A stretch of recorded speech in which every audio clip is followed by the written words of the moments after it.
MBI selesaikan masalah jalan berlubang 24 jam. Platform khas aduan pothole MBI dilancarkan. Pusat penerangan pelancong Ipoh beroperasi semula. Assalamualaikum dan salam sejahtera. Majlis Bandaraya Ipoh MBI memberi jaminan dapat menyelesaikan masalah jalan berlubang dalam tempoh 24 jam dari penemuan atau aduan kerosakan dibuat penduduk. Datuk Bandar Ipoh, Datuk Rumaizi Baharin berkata, komitmen itu diperkukuh menerusi peruntukan tambahan yang disediakan MBI bagi pelaksanaan kerja-kerja pembaikan. Jelasnya, jumlah peruntukan yang disediakan itu berdasarkan keperluan dan bergantung kepada situasi semasa. Ya, kita sebenarnya dah mula daripada hujung tahun sudah pun selesaikan jalan berlubang ni. Tapi dia bila musim hujan ni dia makin banyak berlubang. Saya buat keputusan walaupun kita ada konsesi, kerajaan MBI sini akan keluarkan lagi peruntukan tertambah peruntukan bawah baris kan untuk kita selesaikan jalan berlubang. Beliau berkata demikian dalam sidang media selepas merasmikan program komuniti gaya hidup sihat dan penanaman pokok di Padang Taman Risha Indah di Ipoh. Dalam perkembangan lain, sebuah platform khas aduan yang dikenali sebagai Pothole MBI dilancarkan. Inisiatif berkenaan diperkenal bagi memudahkan warga Bandaraya Ipoh menyalur aduan agar lokasi kerosakan jalan dapat dikenal pasti untuk diambil tindakan segera. Pothole MBI tersebut menggunakan aplikasi WhatsApp menerusi talian 017 4122 113 atau secara imbasan kod QR. Menerusi aplikasi ini, ia membolehkan aduan yang diterima diproses dengan cepat dan lebih sistematik selain maklum balas kepada pengadu dapat diberikan dengan segera. Pengoperasian bagi pothole sistem ni adalah bermula pada 8 pagi sehingga pukul 5 petang pada setiap hari bermula pada hari Isnin sampai hari Jumaat, dan manakala pada hari Sabtu adalah bermula daripada pukul 8 sehingga pukul 2 petang. Untuk hari-hari cuti, ianya tidak beroperasi walaupun selepas tempoh masa yang dinyatakan tadi, sistem tetap berfungsi. Pihak awam boleh terus mengadu dari segi masalah aduan jalan berlubang ni. Sistem ni sebenarnya telah generate supaya ianya dapat diberi auto respon. Terdahulu, Majlis Pelancaran Aplikasi Pothole MBI telah disempurnakan Datuk Bandar Ipoh, Datuk Rumaizi Baharin di bangunan MBI di Ipoh.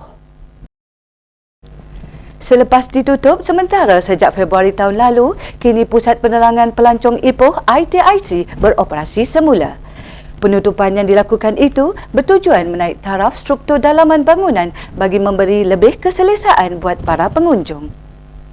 Exco Perumahan Kerajaan Tempatan dan Pelancongan Negeri, Datuk Noli Ashilin Muhammad Razi berkata, ITIC ini harus menjadi lokasi pertama dikunjungi pelancong untuk mereka ketahui pelbagai maklumat tentang kawasan menarik yang terdapat di sekitar Bandaraya Ipoh dan Perak khususnya. Jadi sebenarnya projek ini telah dimulakan pada tahun lepas pada 10 Februari dan telah siap pada 20 November 2020. Jadi jika kita lihat daripada segi konsep dan desainnya, ianya telah diberikan satu nafas baru, iaitu lebih kepada arah desain yang lebih moden. Beliau berkata demikian kepada pemberita selepas merasmikan ITIC di Ipoh yang turut dihadiri Datuk Bandar Ipoh, Datuk Rumaizi Baharin. ITIC akan beroperasi bermula dari jam 9 pagi hingga 5 petang setiap hari dengan kaki tangan yang terlatih dan berpengetahuan luas ditugaskan. Tahap pematuhan orang ramai terhadap prosedur operasi standard SOP di pasar besar di sekitar Ipoh sentiasa dipantau Majlis Bandaraya Ipoh MBI. Pengarah kanan Sektor Pentadbiran dan Operasi MBI, Musadun berkata kira-kira 69 orang anggota penguatkuasa MBI ditugaskan untuk menjalani pemeriksaan berkala di 19 buah pasar besar di Ipoh.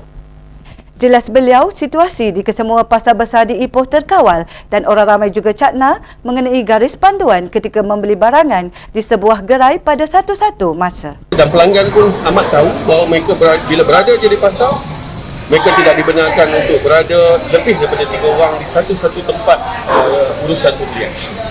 Jadi kerana itulah kita dapati walaupun 800 13 penjaja yang sedang beroperasi di besar-besar pada masa ini.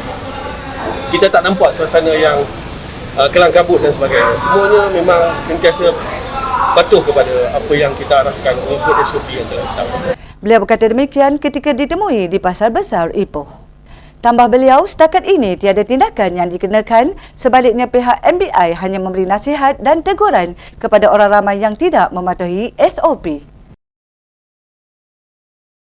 Perak menyasarkan kehadiran 5 juta pelancong domestik tahun ini sama seperti sasaran tahun lalu berikutan pandemik COVID-19 yang masih menular ketika ini. Bagaimanapun Exco Perumahan, Kerajaan Tempatan dan Pelancongan Negeri, Datuk Noli Ashilin Muhammad Razim mengakui agak sukar untuk mencapai sasaran itu berikutan Perintah Kawalan Pergerakan PKP yang dilaksanakan di 6 negeri. Sehubungan itu, beliau berkata pihaknya akan melipat gandakan usaha promosi pelancongan di Perak bagi menarik lebih ramai pelancong ke negeri ini selepas PKP berakhir nanti. Hopefully, if everybody plays their part, this PKP ataupun MCO won't last as long or won't be extended for as long as last time, and we hope that when that is orang kata ditamatkan ataupun lifted, the MCO is lifted, the economy will be back to the frenzy that it was in July or August. But frenzy also, I take it with a pinch of salt. Of course, it will be with adherence to the SOP lah. Because this SOP, be it it's PKPB or PKPP, I think will last us throughout the year. Beliau berkata demikian kepada pemberita selepas merasmikan Pusat Penerangan Pelancong Ipoh ITIC di Ipoh. Lebih 200 anak anggota Majlis Bandaraya Ipoh MBI termasuk anak penyewa rumah Program Perumahan Rakyat PPR menerima bantuan persekolahan menerusi program Back to School. Program Tanggungjawab Sosial Korporat CSR itu dilaksanakan dengan kerjasama Syarikat Puncak Emas Infra Sdn Bhd dan Canggih Sutra Sdn Bhd. Pemberian sumbangan itu sebagai tanda prihatin selain membantu mengurangkan beban keluarga yang terdiri daripada golongan berpendapatan sederhana. Setiap pelajar yang terpilih menerima beg sekolah, sepasang pakaian seragam, kasut dan stokin serta set alat tulis. Bagi penerima, mereka sangat gembira dan berterima kasih dengan sumbangan yang diberikan. Sangat gembira. Kenapa? Untuk balik ke sekolah. Terima kasih kepada MBI. Rasa gembira tak nak sebab tak guna duit ibu nanti, takut nanti tak dapat makan. So, rasa teruja tak nak pergi sekolah? Kenapa teruja? Sebab dapat barang free. Terdahulu, majlis penyampaian bantuan tersebut telah disempurnakan Datuk Bandar Ipoh, Datuk Rumazi Baharin di Dewan Azlan Shah MBI. Sekian Fokus Buletin untuk edisi ke-10 kali ini. Assalamualaikum dan salam hormat.